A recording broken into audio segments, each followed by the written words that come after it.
श्री राम।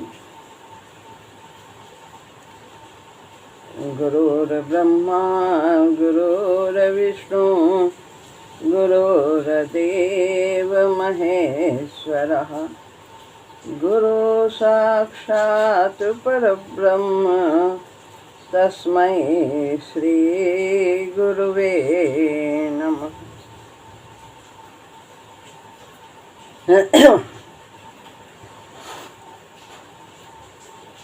श्रीमद् भगवद गीता अध्याय 14 श्लोक है 24वां और 25वां। 21वें श्लोक में अर्जुन ने भगवान से 3 प्रश्न किए थे। गुणातीत के लक्षण क्या होते हैं, उसके आचरण क्या होते हैं,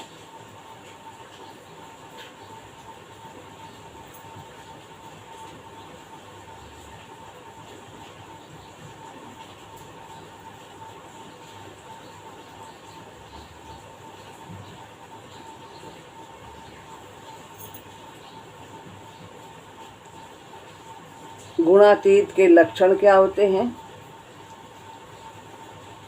और उसके आचरण क्या होते हैं, और तीसरी बात गुणातीत होने के क्या उपाय हैं।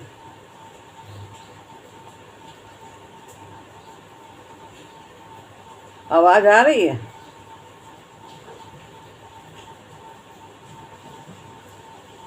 तो भगवान ने 22वें और 23वें श्लोक में लक्षण बताए और अब ये 24 और 25वें श्लोक में उसके आचरण बता रहे हैं।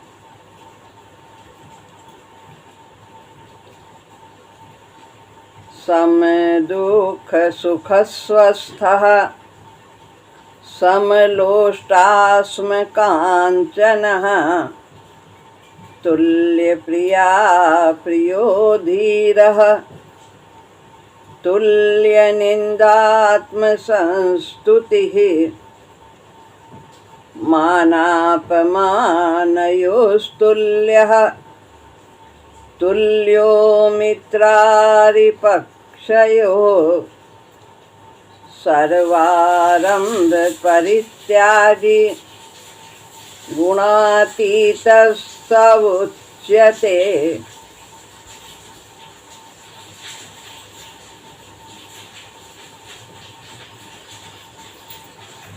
सम यानी बराबर, दुख और सुख में। स्वस्थ यानी अपने स्वरूप में स्थित रहना। समलोष्टास्म कांचन,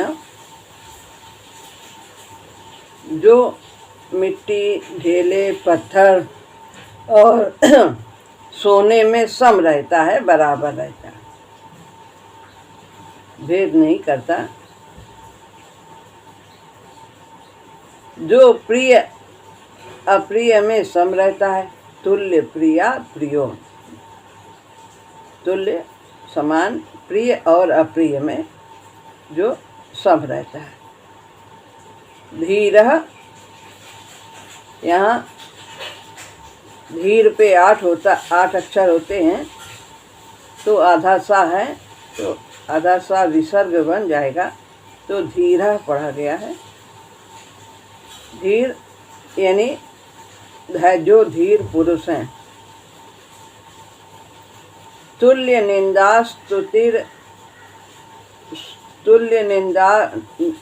निंदात्म संस्तुति, यानी जो अपनी निंदा स्तुति में सम रहता है, चाहे प्रशंसा हो चाहे बुराई हो, सम रहता है। मानापमानयोस्तुल्य, यहाँ पर भी तुल्य के बाद आधा सा है, यहाँ 8 होता है और आधा सा है तो वो विसर्ग बन जाएगा, तो तुल्य पढ़ा जाएगा। आगे तुल्यो पढ़ के मित्रादि पक्षयो पढ़ा जाएगा। तो मान अपमान में जो सम रहे, तुल्य माने समान, और तुल्यो यानी तुल्य, मित्रादि पक्षयो सम है जो मित्र और अरि यानी शत्रु में, दोनों में जो सम है। सर्वारंभ परित्यागी, जिसने सभी आरंभों का त्याग कर दिया है। कर्मों के आरंभ यानी फल से युक्त होकर के जब कर्म करते हैं तो उसे सर्वारंभ कहते हैं, और जब निष्काम भाव से कर्म किया जाता है तो सर्वारंभ परित्यागी हो जाता है। गुणातीत स उच्यते, वह स माने वो गुणातीत कहा जाता है, उच्यते यानी कहा जाता है। जो धीर मनुष्य दुख सुख में सम अपने स्वरूप में स्थित रहता है, जो मिट्टी के ढेले पत्थर और सोने में सम रहता है, जो प्रिय अप्रिय में सम रहता है, जो अपनी निंदा स्तुति में सम रहता है, जो मान अपमान में सम रहता है, जो मित्र शत्रु के पक्ष में सम रहता है, जो संपूर्ण कर्मों के आरंभ का त्यागी है, वह मनुष्य गुणातीत कहा जाता है। अब है व्याख्या।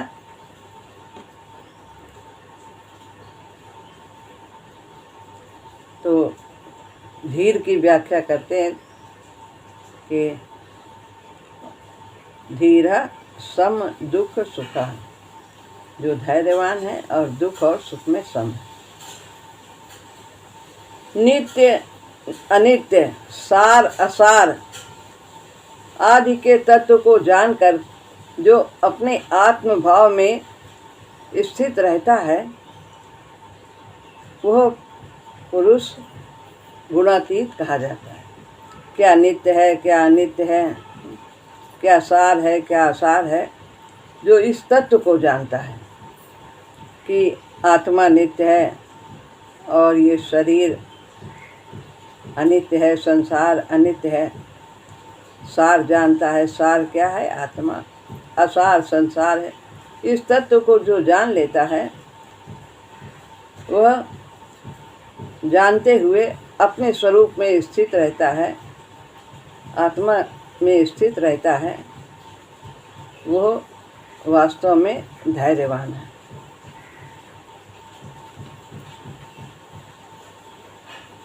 पूर्व कर्मों के अनुसार आने वाली अनुकूल और प्रतिकूल परिस्थिति का नाम सुख और दुख है।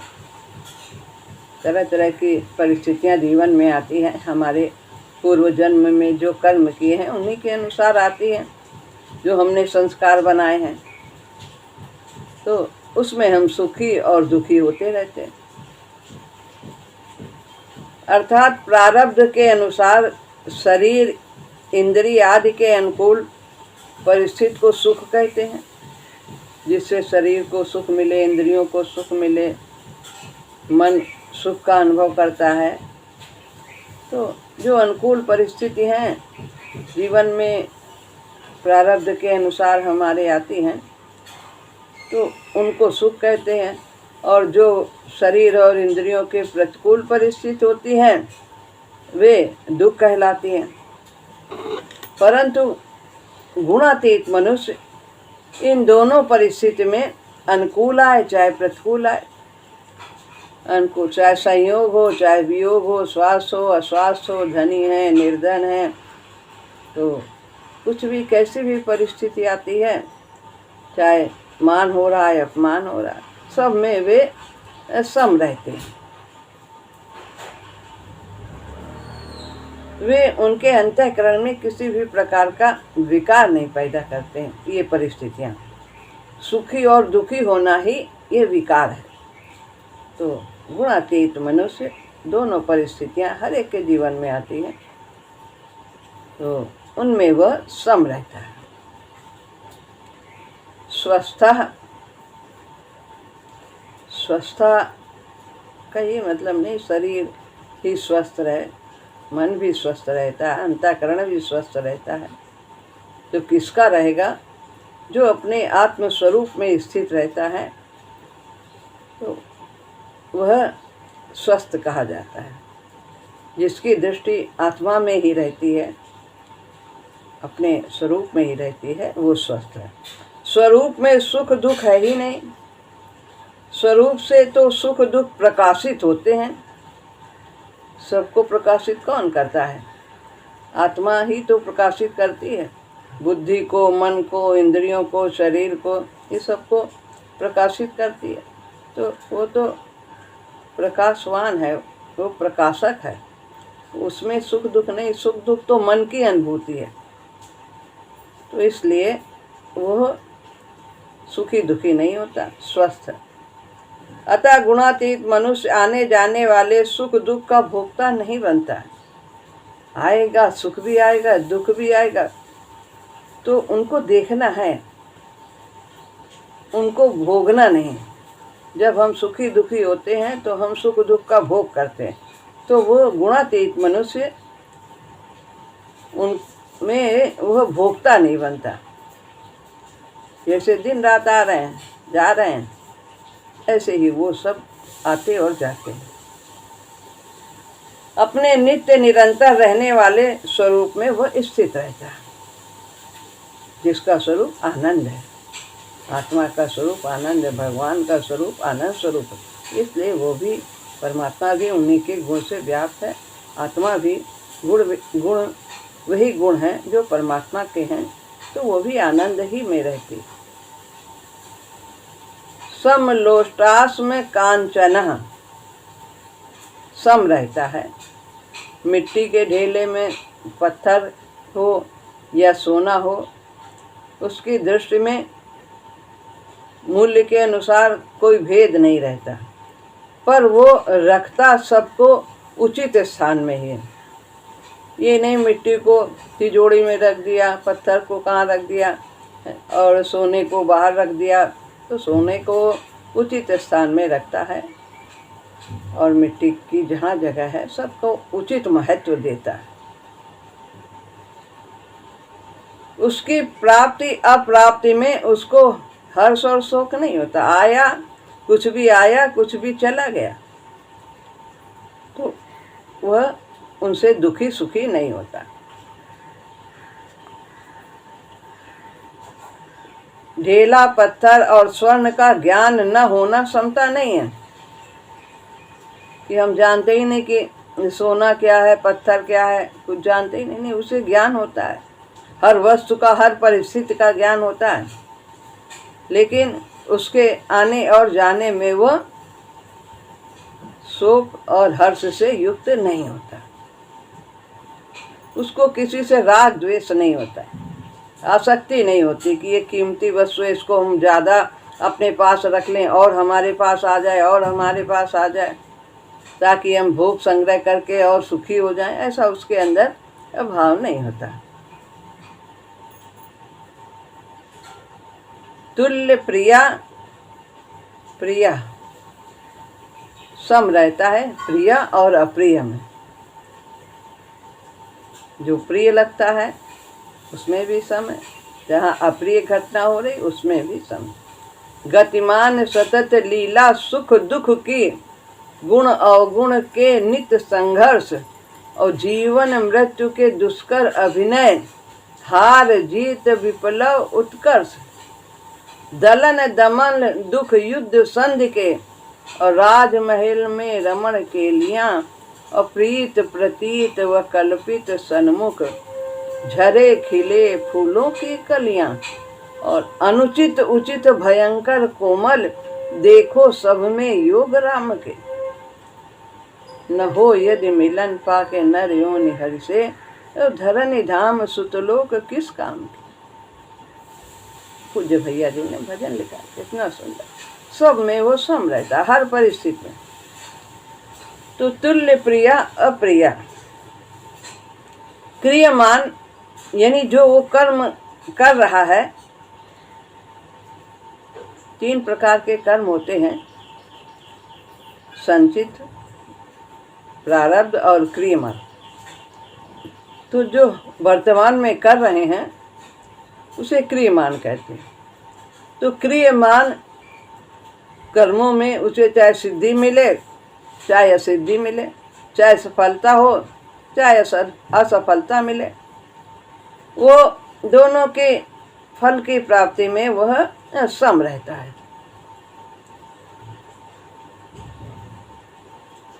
तुल्य निंदात्म संस्तुति, निंदा और संस्तुति यानी ये संस्तुति में दोनों में वह सम रहता है, चाहे प्रशंसा हो चाहे निंदा हो। निंदा और स्तुति में नाम की मुख्यता होती है। क्या होता है भाई, ये बहुत फलाने व्यक्ति गोपाल जी की बड़ी प्रशंसा हो रही, बड़े अच्छे आदमी, नाम लेकर नाम की मुख्यता होती है। गुणातीत मनुष्य का नाम के साथ कोई संबंध नहीं होता, अतः कोई निंदा करे तो उसके चित्त में खिन्नता नहीं होती है, और कोई स्तुति करे, प्रशंसा करे तो उसके चित्त में कोई प्रसन्नता नहीं होती। वो उसको नाम से कोई मतलब, उसे तो अपने स्वरूप से मतलब होता है, उसी में वो स्थित रहता है। नाम रूप तो ये सब बदलते रहते हैं, आज ये है कल दूसरे जन्म में दूसरा होगा, फिर होगा। इसी प्रकार निंदा करने वालों के प्रति उसका द्वेष नहीं होता है, और स्तुति करने वालों के प्रति उसको राग नहीं होता, आसक्ति नहीं होती।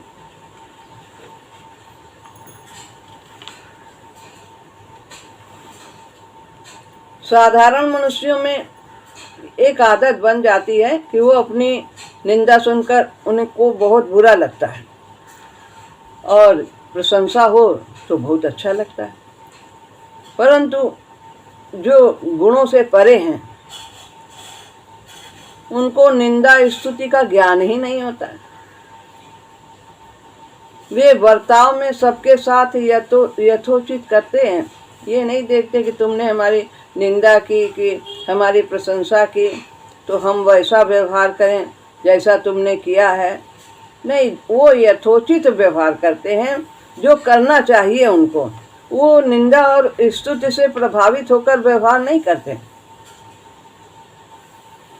पर उनमें निंदा स्तुति को लेकर खिन्नता और प्रसन्नता नहीं होती, कारण कि वे जिस तत्व में स्थित हैं वहाँ गुणों वाली परकृत निंदा स्तुति पहुँचती ही नहीं। परकृत यानी दूसरों के द्वारा ही तो होती है निंदा और स्तुति, तो दूसरों के किए हुए व्यवहार का उन पर कोई प्रभाव नहीं पड़ता। निंदा और स्तुति ये दोनों परकृत क्रियाएं हैं, दूसरे के द्वारा होने वाली हैं। तो उन क्रियाओं से हम सुखी हो या दुखी हो तो ये गलत बात है, कारण कि जिसका जैसा स्वभाव है, जैसी धारणा है, उसके अनुसार ही वो बोलेगा। तो हम किसी को रोक थोड़ी ना सकते, वो अपने स्वभाव के अनुसार ही बरतेगा। जैसी उसकी दृष्टि है, अच्छी चीज में भी वो अवगुण निकाल लेगा। यदि तमोगुणी वृत्ति है, सतोगुणी है तो वो कुछ खराब भी होगा तो उसमें भी वो अच्छा ही सोचेगा। तो वो तो अपने स्वभाव के अनुसार ही बरतेगा। वो हमारे अनुकूल बोले, हमारी निंदा ना करे, ये तो ठीक नहीं। हम ऐसा क्यों सोचें? तो दूसरों पर हमारा क्या अधिकार है कि तुम हमारी निंदा मत करो, हमारी प्रशंसा करो।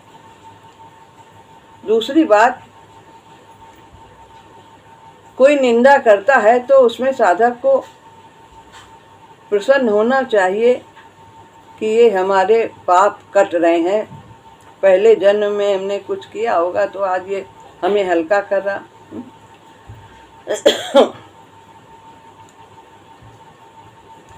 तो कहा है किसी संत ने, साधो निंदक मीत हमारा, निंदक को नियरे ही राखो, होन न देव नियारा।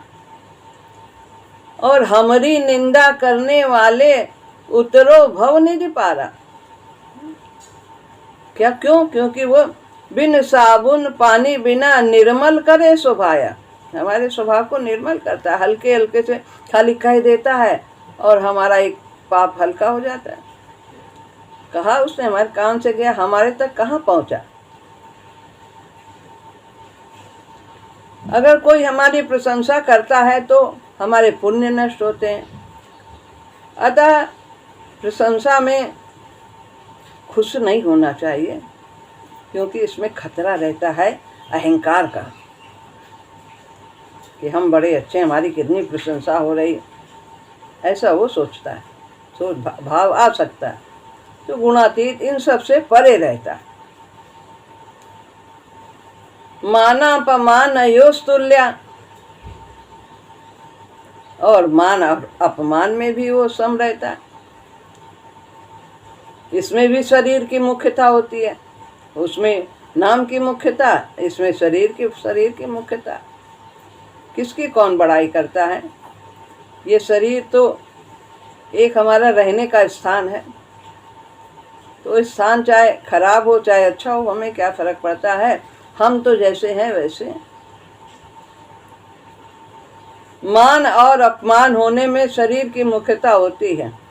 गुणातीत मनुष्य का शरीर के साथ तादात्म्य नहीं रहता, अतः कोई उसका आदर करे या निरादर करे, मान करे या अपमान करे, इन पर कृत यानी दूसरों द्वारा की हुई क्रियाओं का उस पर कोई असर नहीं पड़ता। निंदा, स्तुति और मान अपमान, इन दोनों में परकृत क्रियाओं में गुणातीत मनुष्य सम रहता है, परंतु इन दोनों परकृत क्रियाओं का ज्ञान होना दोषी नहीं है। यानी दूसरा क्या कर रहा है हमारे लिए, कैसा व्यवहार कर रहा है, कैसे हमसे बोल रहा है, अच्छा बोल रहा है या बुरा बोल रहा है, निंदा कर रहा है या स्तुति कर रहा है, इन बातों का ज्ञान तो उसे रहता है। पर निंदा और अपमान में वो दुखी और सुखी नहीं होता, हर्षित और शोकित नहीं होता, क्योंकि ये दोनों ही प्रकृति के विकार हैं। कहाँ सुख और दुख कहाँ होता है? मन में होता है। और मन क्या है? अपरा प्रकृति का तत्व है। आत्मा तो सुखी दुखी नहीं होती, वो तो एक रस रहती है। तो यह प्रकृति के विकार है। गुणातीत पुरुष को निंदा, स्तुति और मान अपमान का ज्ञान तो होता है, पर गुणों से संबंध विच्छेद होने के कारण नाम और शरीर के साथ उसका तादात्म्य नहीं रहता, इसलिए वह सुखी और दुखी नहीं होता है, गुणों से वो परे होता है। क्योंकि जिस तत्व में वो स्थित है वहाँ विकार है ही नहीं, वहाँ सुख दुख है ही नहीं, राग द्वेष है ही नहीं, वो तो आत्म तत्व में स्थित रहता है। गुणातीत मनुष्य वो निर्विकार रहता है। तुल्यो मित्रादि पक्षयों, चाहे भक्ति मार्ग से जाए चाहे ज्ञान मार्ग से जाए, चाहे कर्म योग से जाए, सब में ये गुण आ ही जाते हैं, स्वाभाविक है। किसी भी मार्ग से चले तो ये जो गुणातीत के गुण बताए हैं, लक्षण बताए हैं, ऐसा सभी मार्गों से चलने वाले साधक के अंतर्गत होते हैं, साधन करते हुए। तुल्य मित्रादि पक्षयों, वो मित्र और शत्रु दोनों के प्रति समान रहता है। वो मित्र और पक्ष दोनों में पक्षपात से रहित रहता है। यदि यद्यपि गुणातीत मनुष्य की दृष्टि में कोई शत्रु तो होता ही नहीं। अद्वेष्टा सर्वभूतानां मैत्रः, सब मित्र होते हैं। तथापि दूसरे लोग अपनी भावना के अनुसार उसे अपना मित्र अथवा शत्रु मान सकते हैं। अन्य लोग, उसके दृष्टि में कोई शत्रु मित्र नहीं हो, शत्रु होता ही नहीं। तो अन्य लोग कहते हैं, कोई संत को कहता है बहुत खराब है, क्या है, कैसे हैं, फ्री का खा रहे हैं और ऐसे बने हैं, ऐसे तो ये सब का भाव रहता है। अब कोई कहता है कितने अच्छे भाव कि कितने महान हैं, कैसे हैं, कितनी अच्छी बातें करते हैं, हम सबको कितनी शांति होती है उनके बातों को सुन करके। तो उनके अंदर अच्छे भाव, कोई अपनी अपनी भावना के अनुसार सोचते हैं। साधारण मनुष्य को भी दूसरे लोग अपनी भावना के अनुसार मित्र या शत्रु मान सकते हैं, किंतु इस बात का पता लगने पर भी उस मनुष्य पर इसका कोई असर नहीं होता कि वो हमें शत्रु मान रहा है और कि हमें मित्र मान रहा है। गुणातीत पर इसका कोई असर नहीं होता। वो जान भी जाता है कि ये हमसे शत्रुता का व्यवहार कर रहा, पर मेरे मन में शत्रुता नहीं, पर उसके मन में है, वो जान जाता है, फिर भी उसके लिए उसके मन में द्वेष नहीं होता। परंतु गुणातीत मनुष्य इस बात का पता लगने पर भी कोई असर नहीं पड़ता उस पर। वस्तुतः मित्र और शत्रु की भावना के कारण ही व्यवहार में पक्षपात होता है। गुणातीत मनुष्य कहलाने वाले के अंतःकरण में मित्र और शत्रु की भावना ही नहीं होती, अतः उसके व्यवहार में पक्षपात नहीं होता। ये उदाहरण, जैसे एक व्यक्ति उस महापुरुष के साथ मित्रता रखता है और दूसरा व्यक्ति अपने स्वभाव बस उस महापुरुष के साथ शत्रुता रखता है, गुणातीत के साथ। तो उन दोनों व्यक्तियों में जब किसी बात को लेकर न्याय करने का अवसर आ जाता है, तब वो मित्रता रखने वाले की अपेक्षा शत्रुता रखने वाले का कुछ अधिक पक्ष लेता है, उसको अधिक प्यार जताता है। जैसे भगवान ने कैकेयी को अपने माता कौशल्या से अधिक प्यार किया, तो ऐसे ही यद्यपि वो शत्रुता नहीं रखती थी, ये तो एक लीला थी और उनको भेजना था, तो ये ड्रामा था और रावण का और राक्षसों का संहार करना था। तो अधिक पक्ष लेता है। जैसे किसी पदार्थ का बंटवारा करने के लिए उसको कहा जाता है, तो मित्रता रखने वाले को कम देता है और शत्रुता रखने वाले को वो पदार्थ अधिक दे देता है।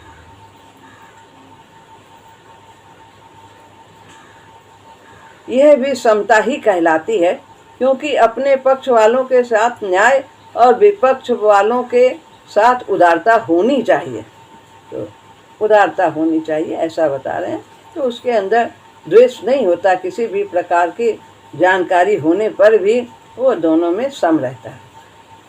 सर्वारंभ परित्यागी, संपूर्ण महापुरुष जितने भी हैं गुणातीत, वे अपने संपूर्ण कर्मों के आरंभ का त्यागी होते हैं। उन्हें भोग संग्रह की भावना नहीं होती है, वो भोग संग्रह की दृष्टि से कर्तव्य कर्म नहीं करते हैं, जन कल्याण के लिए कार्य होते हैं। धन संपत्ति के संग्रह और भोग के लिए वो किसी तरह का कोई नया कर्म आरंभ नहीं करते।